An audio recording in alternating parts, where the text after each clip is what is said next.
Sa isang liblib ngunit mataong baryo sa bayan ng San Lorenzo, mas kilala sa tawag na Sitio Matiktik, namumuhay si Isoy, isang kilalang sabongero, hindi dahil sa karangyaan, kundi dahil sa kaniyang malasakit sa kapwa, matuwid na pakikitungo at higit sa lahat sa kanyang pambihirang alaga, si Tagasingasing, ang manok panabong na pinaniniwalaang may taglay na talino at kamalayan na di basta-basta maipapaliwanag. Si Isoy ay kilala bilang isang batang ama. Maaga siyang nawalan ng asawa at sa ngayon ay mag-isang bumubuhay sa kanyang 8 taong gulang na anak na si Bimboy. Kasama nila sa kanilang munting bahay kubo ang kaniyang ina, si Nanay Luring, isang matandang hilot at tagapayo ng buong sityo. Hindi marangya ang buhay ni Isoy. Sa araw-araw siya ay nag-aalaga ng mga manok panabong, nagtatanim ng gulay at tuwing linggo'y sumasali sa mga sabong sa bayan. Ngunit hindi basta-basta ang sabong para sa kanya. Ito'y hindi lang hanap buhay, kundi parang laban ng prinsipyo. Bago siya pumasok sa laban, palaging dasal muna ang una niyang ginagawa. Hindi siya tumatanggap ng suhol o pakikipagkasunduan. Marami na ang nag-alok sa kanya ng siguradong panalo kapalit ng kanyang dangal, ngunit palagi siyang tumatanggi. Ang kanyang manok na si Tagasingasing ay kakaiba. Hindi ito tulad ng ibang panabong. Tila nauunawaan nito ang utos ni Isoy. Marunong itong umiwas, dumiskarte, at kung minsan pa nga'y parang sinasadya nitong humina sa laban kung alam nitong hindi makatarungan ang sitwasyon. Maraming beses nang pinagtakhan ito ng mga sabonghero sa bayan. Isang araw ng linggo, nagsuot si Isoy ng kanyang asul na kamiseta, may bulsang tagpi-tagpi, at hinanda na si Tagasingasing. Agad silang nagtungo sa sabungan ng bayan.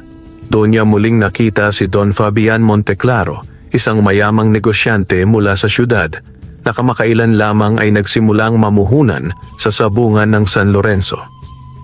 Si Don Fabian ay kilala sa pagkakaroon ng pinakamagagandang manok mula sa iba't ibang probinsya, Maynila, Batangas, Cebu.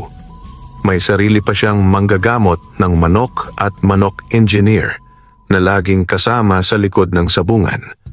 Ngunit sa kabila ng kayamanan at impluensya nito, hindi niya magapi si Isoy sa sabungan. Sa pagkakataong iyon, muling natalo ni Tagasingasing ang pambato ni Don Fabian. Isang eleganteng Texas na manok, kulay gintong pula, na pinaglaanan umano ng ₱250,000. Pagkatapos ng laban, lumapit si Don Fabian kay Isoy, ngumiti ng kunwari magiliw, sabay sabing, "Kaibigan, gusto kitang imbitahan sa aking hacienda. May magandang alok ako para sa iyo." Ngunit si Isoy, sanay sa mga bolero't ganid sa sabungan, ay agad na nakaramdam ng alinlangan. "Pasensya na po, Don. Hindi ako naghahanap ng alok. Ito lang ang buhay ko. Simple pero malinis." Sagot niya habang pinapahid ang dugo sa pakpak ni Tagasingasing gamit ang puting panyo. Tumawa si Don Fabian, ngunit sa likod ng ngiting iyon ay may lungkot na halong inis. "Hindi pa huli ang lahat. Maaring ngayon hindi mo ako maintindihan. Pero may araw rin na kakailanganin mo ako, Isoy." Nang makaalis na si Don Fabian, lumapit si Mang Kaloy, isang matandang sabongero na matagal nang sumusubaybay sa mga laban ni Isoy. "Isoy, mag-ingat ka. Yang si Don Fabian ay hindi basta-basta. May mga naririnig ako. May koneksyon daw yan sa mga lihim na sabungan sa syudad. May mga laban daw doon na hindi karaniwang hayop ang sinasali." Tumango lang si Isoy at sinabing, "Hindi ko ipagpapalit ang dangal para sa pera. At si Tagasingasing, hindi ko ipapaampon sa sinuman." Ngunit kinagabihan, habang inaayos ni Isoy ang kulungan ni Tagasingasing, may napansin siyang kakaiba. May papel na nakasingit sa gilid ng pinto ng kulungan. Nakasulat sa pulang tinta ang isang mensahe. Ang hindi marunong tumanggap ng palad ng may kapangyarihan ay pasasailalim sa kadilimang hindi niya mauunawaan. Ibigay mo ang manok, Isoy, bago pa mahuli ang lahat. Napahigpit ang hawak ni Isoy sa papel. Ang gabi ay biglang tumahimik at ang hangin ay tila malamig na bulong mula sa anino ng sabungan. Kinabukasan, habang pinapakain ni Isoy si Tagasingasing, napansin niyang may tila sugat ang kaliwang binti ng kanyang manok. Hindi ito malalim, ngunit tila ba may maliliit na hiwang parang kinaskas ng matulis na bagay. Napakunot ang kanyang noo. "Hindi ko to nakita kahapon," bulong niya habang maingat na nililinis ang sugat gamit ang pinaglaga ng dahon ng bayabas. Tahimik si Tagasingasing habang tinitingnan lang si Isoy, para bang naiintindihan ang bawat galaw ng kanyang amo. "May masamang hangin sa paligid natin, Singasing," bulong ni Isoy, "pero hindi tayo bibigay." Sa di kalayuang dako ng baryo, sa tuktok ng isang burol, nakatayo ang malaking mansyon ni Don Fabian. Doon, sa isang silid na puno ng antik na santo, baril, at lalagyan ng sabong memorabilia, kausap niya ang isang lalaking nakasuot ng itim na polo at may dalang itim na kahon. "Sigurado ka bang iyon ang manok?" tanong ng lalaki. "Oo, hindi ito karaniwang manok. May nagsabi sa aking albularyo sa norte. Ang manok na yon ay hindi lang basta hayop. Isa raw itong bantay, isang nilalang na nilapatan ng sinaunang anting-anting ng talino at tapang. Kung makukuha ko yon, walang sabungan sa buong rehiyon na hindi ko maaangkin." Bumukas ang kahon. Nandoon ang isang maliit na itlog ng uwak, nangingitim at may nakaukit na mga simbolo. "Ito ang panimula," wika ng lalaking nakaitim. "Kapag hindi sumunod si Isoy, ibalik mo ito sa kanyang manok. At kapag lumaki ang epekto, hindi na siya magpapakita pa sa sabungan." Samantala, bumisita sa bahay ni Isoy ang kuraparoko ng baryo, si Padre Arman. Dala ang balitang may isang matandang sabungero, si Mang Totoy, ang bigla na lamang nagkasakit at nagsalita ng mga hindi maipaliwanag. Ang sabi niya ay, may darating na itim na anino. Ang bantay ay nanganganib. Huwag hayaan ang liwanag ay balutin ng kasakiman. Hindi ko alam kung sinasadyang iparating sa iyo ito, Isoy, pero ikaw ang unang pumasok sa isip ko. Hindi makakibo si Isoy. Tila ba unti-unting bumibigat ang paligid sa paligid niya at ni Tagasingasing. Kinagabihan, nagising si Isoy sa malakas na tila yabag ng tao sa paligid ng kanilang bahay. Dali-daling bumangon siya, hawak ang kanyang gulok, at sinilip ang kulungan. Laking gulat niya nang makitang bukas ang pintuan ng kulungan ni Tagasingasing. Ngunit naroon pa rin ang manok, tahimik, hindi natakot, parang naghihintay. Biglang lumitaw sa likuran niya ang matandang si Mang Kaloy. "Isoy!" anya, habol hininga. "May nakita akong lalaki, nakasuot ng itim, may hawak na bagay. Papunta rito." Pero bigla siyang nawala pagkasigaw ko. Napansin ni Isoy ang isang bagay na nakapatong sa bubong ng kulungan.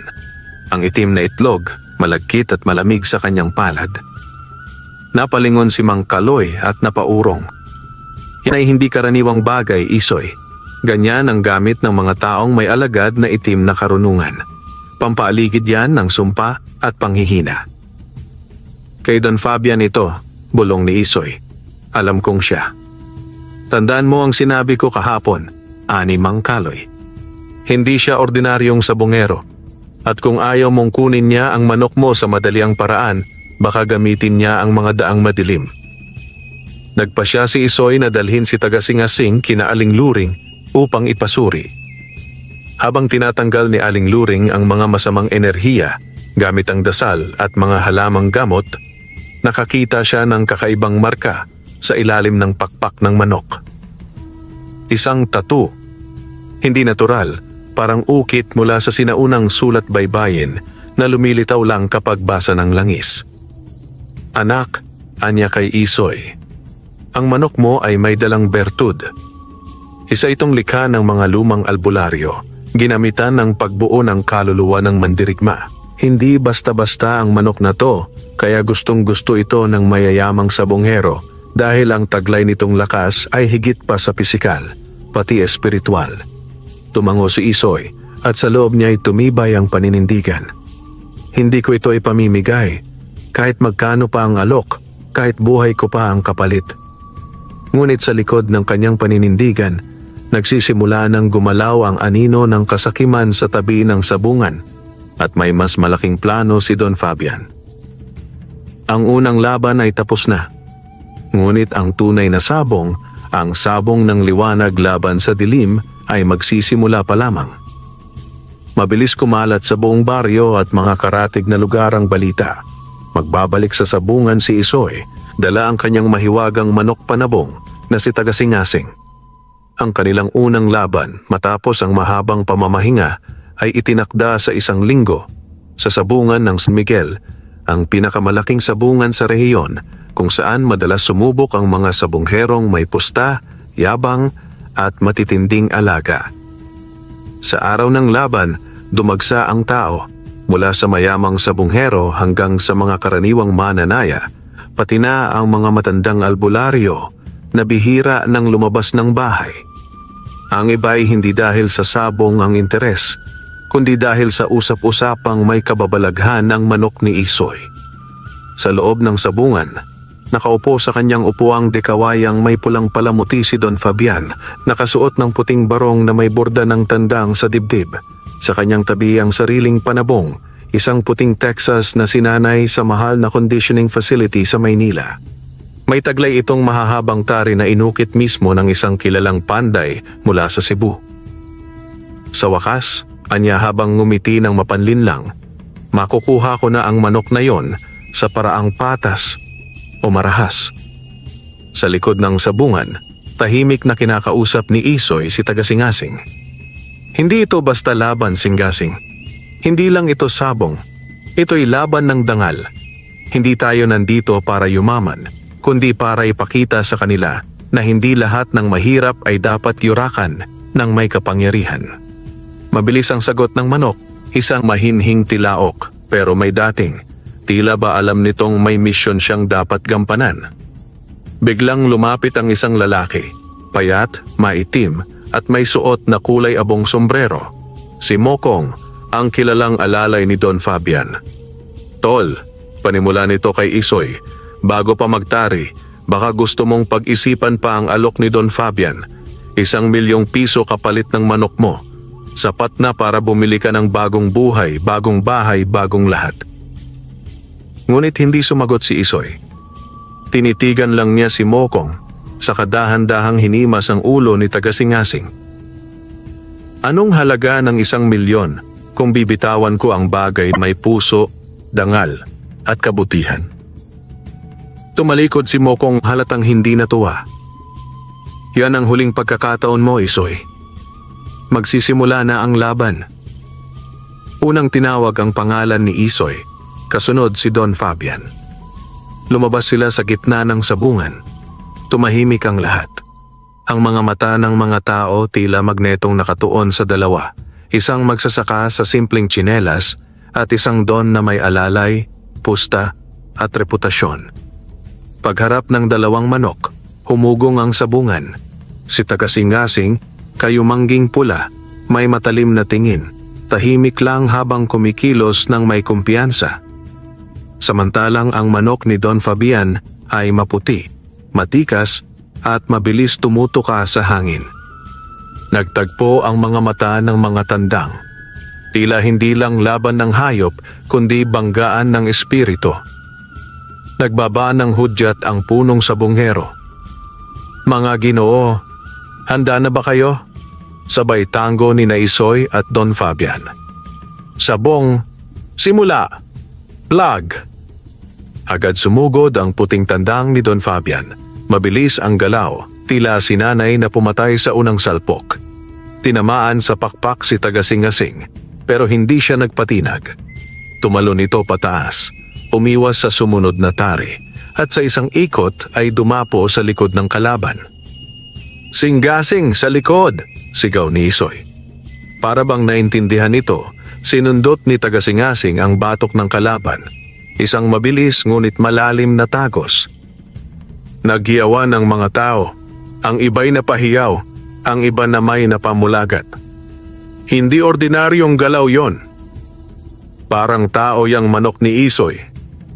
Nang tumayo muli ang puting tandang, sinubukan nitong umatake, pero parang nababasa ni Tagasingasing ang bawat kilos nito. Sa isang pag-ilag, kumulong ito sa tabi, saka biglang tumalon at sinibat ng tuka ang kaliwang mata ng kalaban. Ay! Napatras si Don Fabian. Maya-maya'y natumba na ang kanyang manok. Dugo'y tumutulo mula sa mata at leeg nito. Hindi pa man isinusuko ng sabongerong mayaman, sumigaw na ang mga tao. Panalo si Tagasingasing. Lumapit si Don Fabian kay Isoy matapos ang laban, may pilit ng ngiti sa labi. Magaling ka Isoy, pero may sunod pa tayong round, hindi pa to tapos. Hinimas niya ang balikat ni Isoy, bahagyang madiin. Pag-isipan mong mabuti, baka sa susunod, may mawala pa sa'yo. Pagkaalis ni Don Fabian, lumapit si Padre Arman. Itoy, huwag mong hayaang matalo ka sa paniniwalang pera ang sukatan ng dangal. Nararamdaman kong hindi ito simpleng laban lang. May mas malalim kang pinapasok. Tumango si Isoy. Alam ko, Padre, pero kahit anino pa ng kadiliman ang sumubok sa akin, hindi ako uurong. Sa sulok ng sabungan, hindi nakita ng karamihan ang lalaking nakaitim, nakamasid mula sa dilim. Tinitigan nito si Tagasingasing, saka binulungan ang sarili. Ang susi sa sinaunang karunungan ay nasa kanya. Sa susunod, hindi lang sabong ang madadamay. Pagkaraan ng panalong iyon, parang sunog sa damuhan ang kumalat na pangalan ni Tagasingasing. Mula sa palengke hanggang sa palasyo ng gobernador, pinag-uusapan ang mahiwagang manok panabong ni Isoy, ang tandang na parang may isip, ang manok na nakakalaban na parang tao, at may mga nagsasabing may espiritong tagapagtanggol. Ngunit sa kabila ng tagumpay, may bumabalot na tensyon sa paligid. Sa gabi ng kanilang pagbabalik mula sa sabungan, hindi na matahimik si Isoy. Sa gitna ng dilim, habang si Tagasingasing ay payapang nakahimlay sa loob ng kanyang kulungan, narinig ni Isoy ang isang mahinang kaluskos. Dahan-dahan siyang tumayo, bitbit ang itak na lagi niyang itinatabi sa ilalim ng banig. May tao, bulong niya sa sarili. Paglabas niya ng kubo, isang malamig na ihip ng hangin ang tumama sa kanya, kasama ang isang itim na usok na unti-unting lumulutang mula sa ilalim ng punong santol. Isoy! Isang paos na tinig ang narinig niya. Mula sa usok ay lumitaw ang isang matandang lalaki, nakaitim ang damit, maputla ang balat, at may mga mata na kulay abong tila walang kaluluwa. Hawak nito ang isang baston na hugis kaliskis ng ahas. Ako si Mang Kaulas, sabi ng matanda. Tagapamagitan ng mga bagay na hindi kayang ipaliwanag ng karaniwang tao. Hindi sumagot si Isoy. Hinigpitan lang ang hawak sa itak. Anong kailangan mo sa akin? Ngumisi si Kaulas at sa isang iglap ay lumutang ang isang itim na supot mula sa kanyang likuran. May alok ako. Ang manok mo, hindi karaniwang nilalang. Isa siyang tagapagmana ng linya ng Katingban. Ang sinaunang lahi ng mga manok na tagapagbantay ng mga agimat at lihim ng mundo. Dahan-dahang inilapit ang supot kay Isoy. Narito ang alay ko, 5 milyong piso, isang agimat na di tinatablan ng kahit anong armas, at isang kapangyarihang kayang pumatay ng tao gamit lang ang anino mo. Kapalit ng Tagasingasing. Tahimik si Isoy. Maya-maya, nagsalita siya. Hindi ako sumusuko ng kaibigan. Hindi ako nagbebenta ng dangal. Hindi ko kailangan ng yaman kung may kasama itong kasalanan. Biglang lumiwanag ang mata ni Kaulas. Sayang.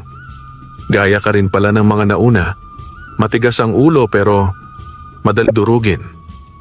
Sa isang iglap, nawala sa usok si Kaulas. Kinabukasan, nagising si Isoy na may kakaibang pakiramdam. Tila mabigat ang hangin.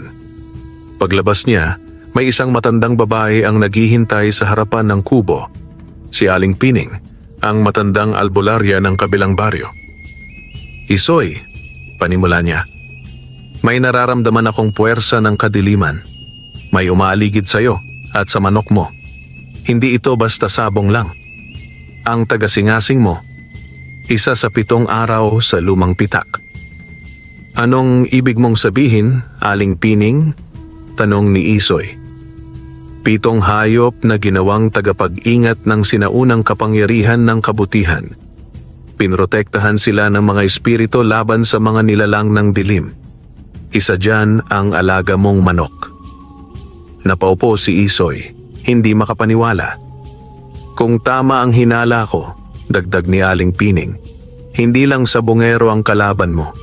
May mga nilalang mula sa kalagitnaang anino na gustong makuha si tagasingasing, hindi para sa sabong, kundi para mabuksan ang daan papunta sa mga sinaunang lihim. Samantala, sa isang lihim na silid sa mansyon ni Don Fabian, nasa gitna ng madilim na ritual ang matandang sabongero. Sa harap niya ay isang itim na tandang na may pulang mata. Nakasalubong nito ang 3 lalaki na may suot na pulang kapa, mga miyembro ng sambayanang anino, isang lihim na samahang naghahangad, makuha ang kapangyarihan ng mga hayop tagabantay. Nakita ko na siya, ani Don Fabian. Ang manok ni Isoy ang susi. Handa ka bang isuko ang kaluluwa mo para dito? Tanong ng leader ng grupo. Ngumiti si Don Fabian. Wala na akong kaluluwang itinatangi basta makuha ko ang kapangyarihan ng 7 sa lumang pitak. Ako ang magiging hari ng dilim.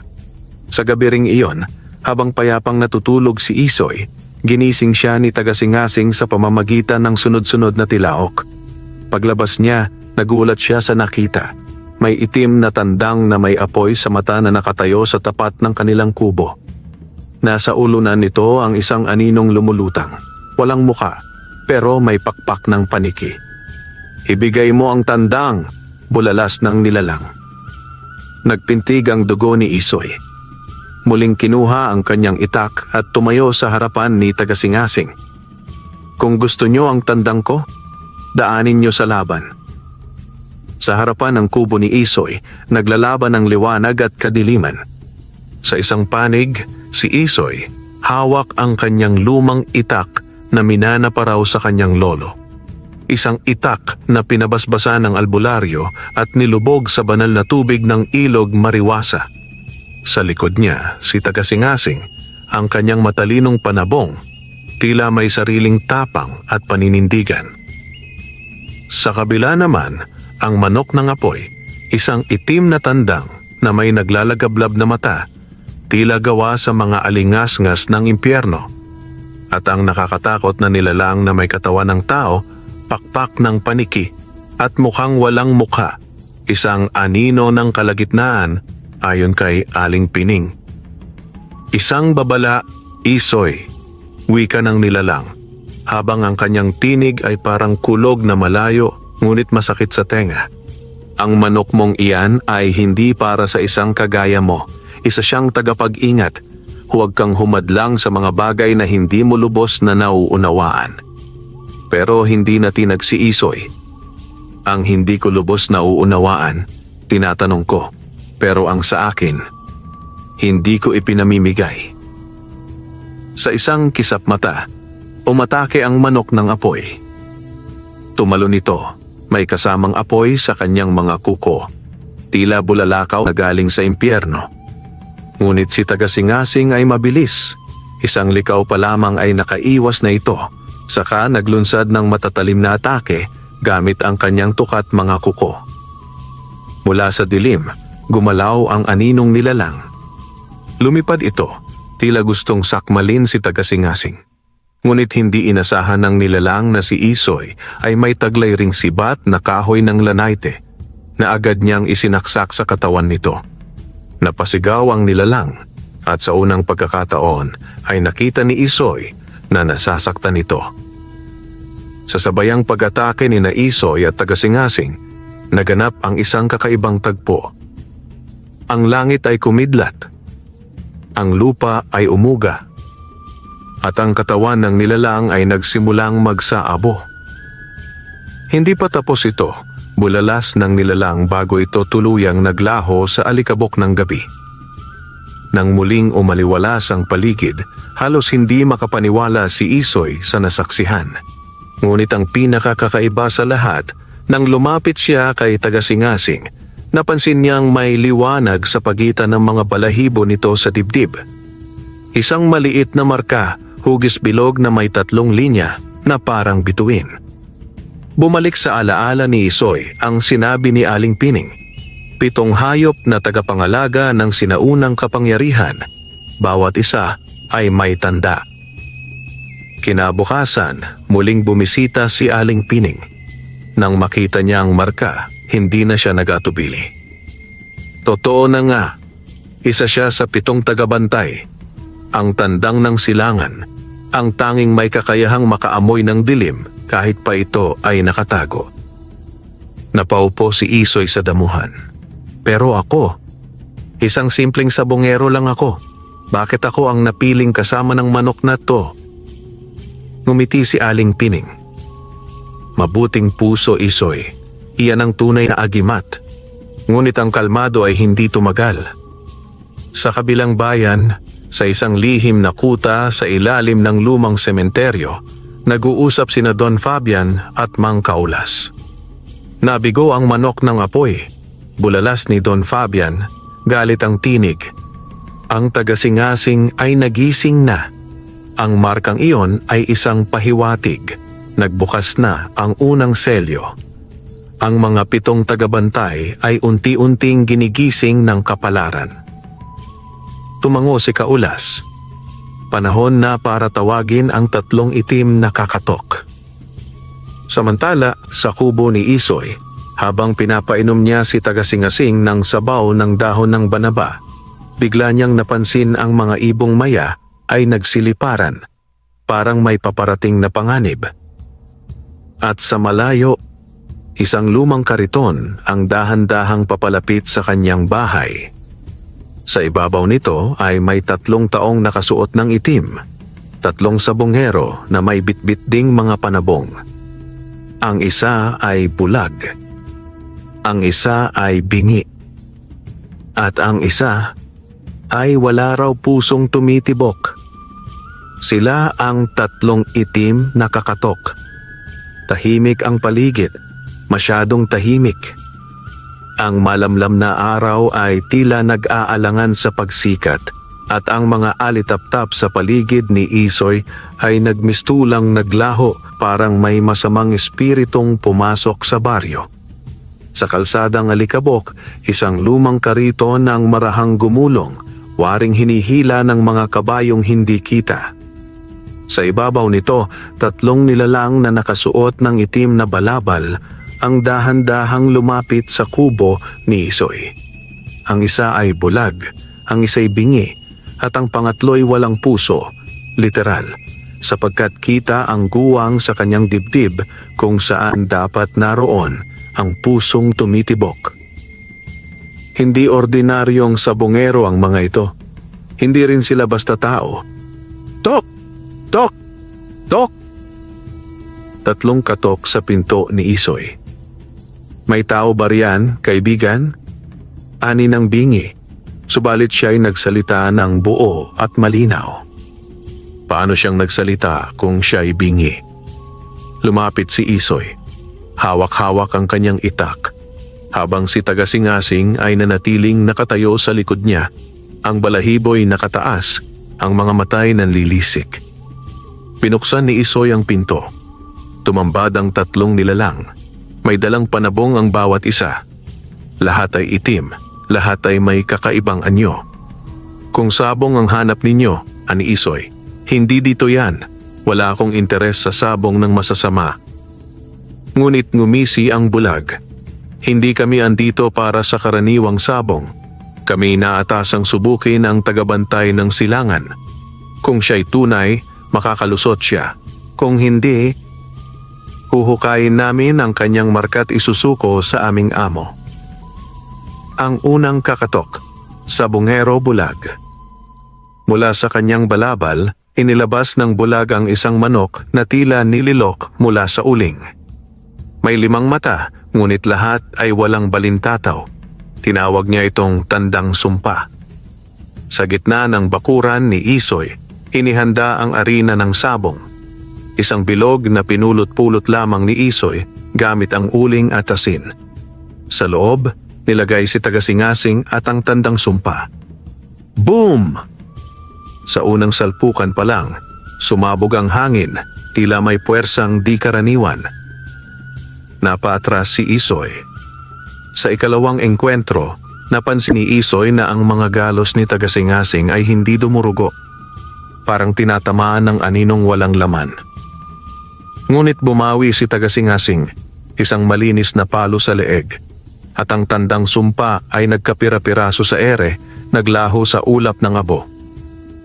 Panalo ang tagabantay, bulalas ng bulag, saka siya tumalikod at naglaho, tila usok na tinangay ng hangin. Ang ikalawang kakatok, sabongherong bingi. Tahimik itong naglatag ng kanyang manok, isang puting tandang na walang ulo, ngunit nakatayo at gumagalaw. Tinawag itong tandang walang sigaw. Hindi makaimik si Isoy. Paano lalaban si Tagasingasing sa isang manok na walang ulo at tila hindi nakikita ang daan? Nagsimula ang laban. Sa simula, tila nalilito si Tagasingasing. Pero sa kabila ng kakulangan ng kalaban sa ulo, nakakalaban ito ng may taktika, parang may ibang diwa na gumagabay sa kanya. Bigla, lumundag ito at tinuka si Tagasingasing sa tagiliran. Napasigaw si Isoy. Tagasingasing! Ngunit bigla ring lumundag si Tagasingasing sa ere. Gumawa ng paikot-ikot na palo, saka bumaon ang kanyang tuka sa katawan ng walang ulong manok. Bogsh! Isang liwanag ang lumabas mula sa katawan nito at naglaho rin ito kasama ang bingi na nagpakitang ngumiti sabay nag-crumble tulad ng tuyong dahon. Ang ikatlong kakatok, sabongherong walang puso. Tahimik lamang ito. Hindi nagsalita, ni hindi gumalaw ang kanyang mukha. Mula sa kanyang dalang sako, inilabas niya ang kanyang panabong. Isang tandang na may 3 ulo, isa ang pula, isa ang itim, at isa ang kulay ginto. Tinawag itong tandang 3 hinaing. Bigla niyang sinabing, kapag natalo mo ito, Isoy, ikaw na ang susunod. Napamulagat si Isoy. Anong ibig mong sabihin? Ang marka sa dibdib ng iyong manok ay selyo ng kapangyarihan. At bawat tagapangalaga ay may bantay. Pero kailangan din nilang mag-alay. Isang buhay para sa kapalit ng liwanag. Ang laban. 3 ulo laban sa isang tiwala. Ang laban ay mabagsik. 3 direksyong umaatake si tandang 3 hinaing. Ang bawat tuka ay tila may lason at ang bawat palo ay may apoy, yelo at hangin. Si Tagasingasing ay sugatan, ngunit hindi sumusuko. Bumagsak siya, ngunit bago pa siya mawasak, lumundag si Isoy mismo at humarang. Tinamaan siya ng sanga ng panabong. Tumigil ang mundo. Ngunit may kakaiba. Ang marka sa dibdib ni Tagasingasing ay nagliwanag ng sobra at isang mahiwagang sigaw ang lumabas mula sa kanyang bibig. Parang orasyon. Boom! Sa isang pagsabog ng liwanag, nawasak ang tandang 3 hinaing. Ang sabongerong walang puso ay nagliwanag at natupok, parang abo na dinala ng hangin. Nakahandusay si Isoy. May sugat sa dibdib. Lumapit si Tagasingasing. Sa halip na tumilaok, humimlay ito sa tabi ni Isoy, ang ulo'y nakapatong sa braso niya. Lumapit si Aling Pining, kasama si Mang Doro. Ang 3 kakatok ay natalo na, pero ang kabayaran ay malapit na. Si Isoy ay may marka na rin ngayon sa kanyang balikat. Isa na siyang tagapangalaga, hindi lamang ng manok, kundi ng balanse. muling dumilim ang langit. Walang bagyo, walang ulap, ngunit tila may kurtinang madilim na yumakap sa baryo. Sa loob ng kubo ni Isoy, tahimik siyang nakahiga, sugatan ngunit buhay. Sa kanyang balikat, bagong marka.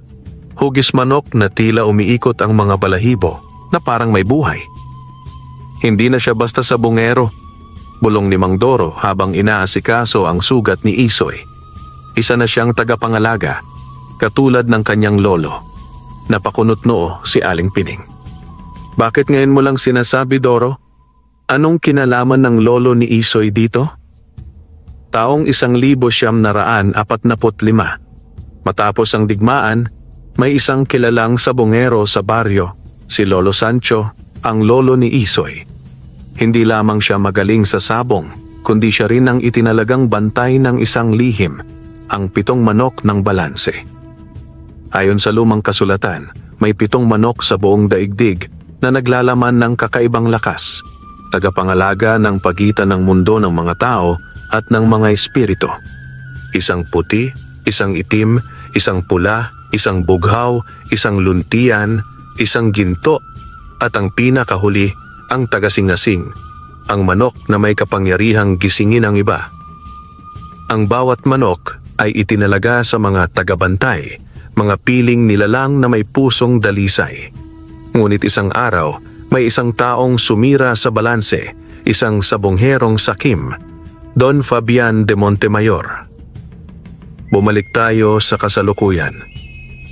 Sa kanyang malaking bahay sa tuktok ng burol, si Don Fabian ay nakaupo sa harap ng 7 hawla. 5 sa mga ito ay puno na, isang puti, itim, pula, bughaw at luntian. Lahat ay buhay, ngunit nakapiring, tila nasa ilalim ng sumpa. 5 na, ani Don Fabian, habang pinapainom ng itim na dugo ang mga manok. Ang 6 ay dadalhin sa akin ng aking mga utusan. Ngunit ang 7, ang tagasingasing, ay naroon sa kubo ng batang si Isoy. Dumating ang isang matandang babae, si Aling Sela, isang albularya na dating kapanalig ni Lolo Sancho. Hindi mo kailanman makukuha ang tagasingasing sa dahas, Fabian, sabi niya. Ngunit ngumiti si Don Fabian. Hindi ko kailangang gamitin ang dahas kasi si Isoy ay may puso at ang mga may pusong mabuti ay madaling gamitin. Sa pag-ibig, sa pangarap, sa pag-asa. At kapag bumigay siya, kusa niyang ibibigay ang manok. Habang nagpapagaling si Isoy, nagsimulang magbago ang asal ni tagasingasing. Hindi na siya basta tahimik, tila may sinasabi, parang may mensahe. Tuwing hating gabi, tumitilaok ito ng kakaiba. 1, 2, 3, hanggang 7. Sa ika-7 tilaok, umaalon ang lupa at bumubukas ang isang lihim sa likod ng kubo ni Isoy. Isang lumang balon na tinatakpan ng bato. Lumapit si Isoy isang gabi at tinanggal ang takip. Sa loob, may hagdang bato pababa. May inskripsyon sa gilid. Kung ikaw ay tagabantay, bumaba ka. Huwag kang matakot. Ang 7 lihim ay kailangang muling mabuhay. Sa ilalim ng balon ay isang lumang silid. May altar, may sulat kamay na orasyon, at sa gitna isang mesa na may 7 ukit ng manok. Biglang lumiwanag ang marka sa balikat ni Isoy. Sa altar, may lumabas na liwanag. Mga aninong tila espiritu ng mga dating tagabantay. Isa roon ay si Lolo Sancho. Apo, wika ni Lolo Sancho. Ang panahon ay dumating. Ang 6 na manok ay hawak na ng kalaban. Ikaw na lang, at ang tagasingasing ang natitira. Kailangan mo silang maibalik bago tuluyang mawasak ang balanse. Anong mangyayari kung hindi ko nagawa? Tanong ni Isoy. Darating ang huling sabong, sagot ng espiritu. Ang sabong ng mga kaluluwa, kung saan hindi lang manok ang nakataya, kundi ang kaluluwa ng buong baryo, pati ng mga minamahal mo. Binigyan si Isoy ng isang lumang anting-anting, isang singsing na may ukit ng manok na may pakpak na apoy. Singsing ng apoy ng katotohanan, ani Lolo Sancho. Isuot mo lang kapag ang puso mo ay sigurado. Huwag kang magduda dahil kapag ikaw ay nag-alinlangan, ikaw ay maliligaw. Sa pagbalik ni Isoy sa kanyang kubo, sumalubong si Tagasingasing at tumilaok ng minsan, mataimtim, malalim, parang panata. Sa likod ng gabi, mula sa malayo, isang alingaungaw ng tilaok ang narinig. Hindi kay Tagasingasing, kundi mula sa 6 na manok na hawak na ni Don Fabian. Ang huling sabong ay malapit na.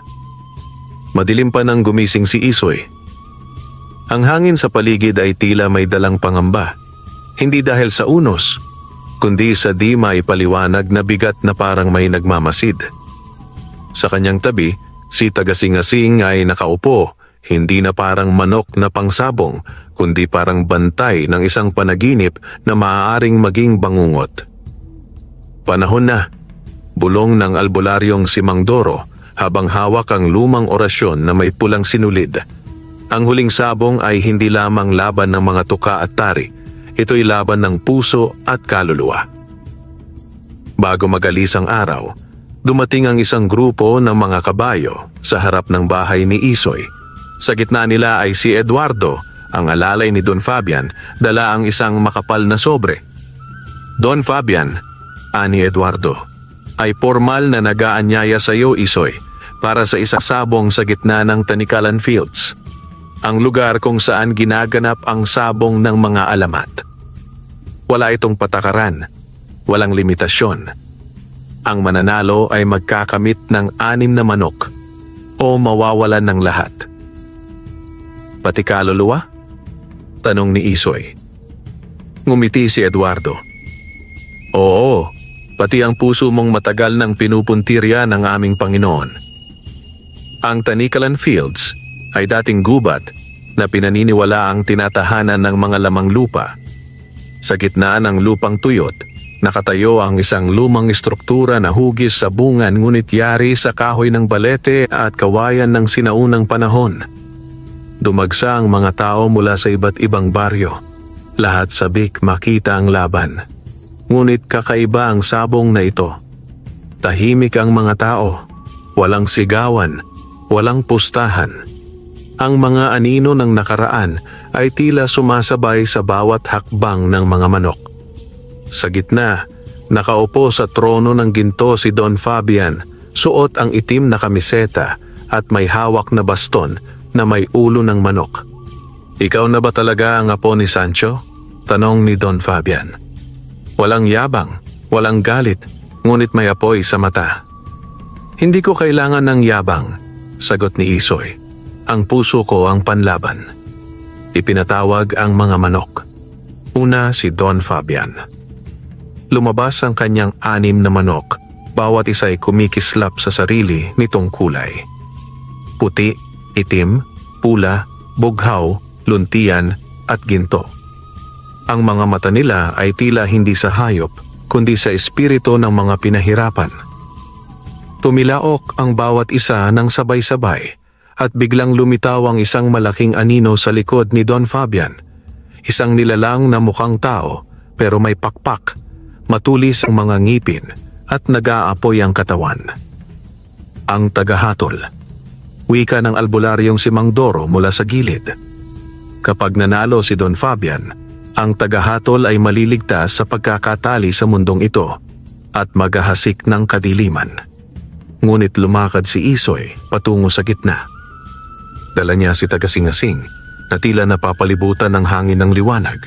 Sa kanyang kamay ay suot na niya ang singsing ng apoy ng katotohanan at sa puso'y buo ang paninindigan.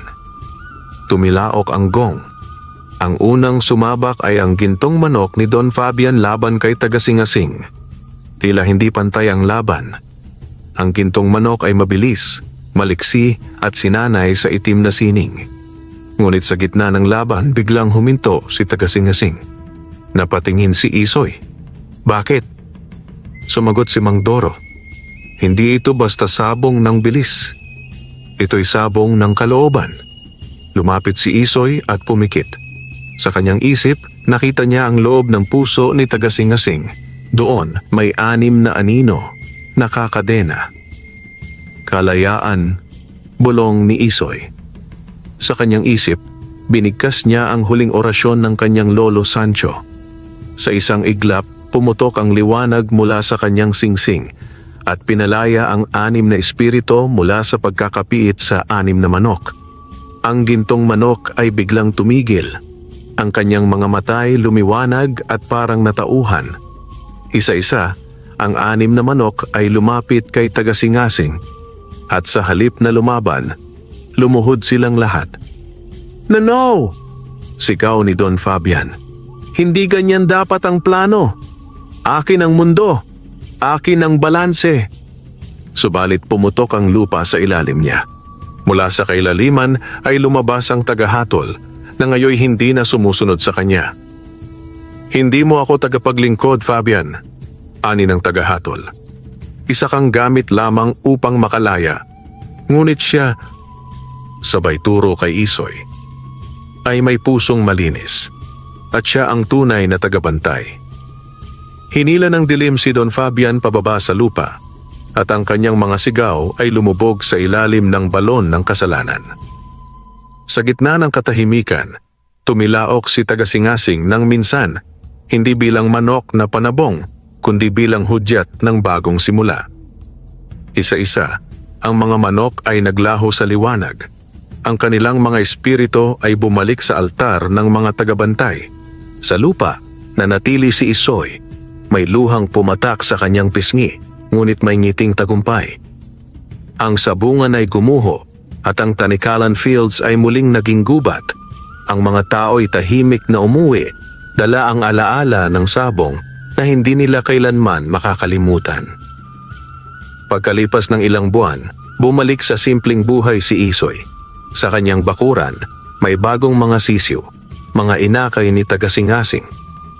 "Isa lang ang panabong," sabi niya habang pinapakain ang mga sisiw. "Pero kung ituturo mo sa kanila ang tama, lahat sila ay magiging tagapangalaga ng kabutihan." At sa langit, tumilaok ang isang manok. Hindi ng digmaan, kundi ng kapayapaan. Wakas.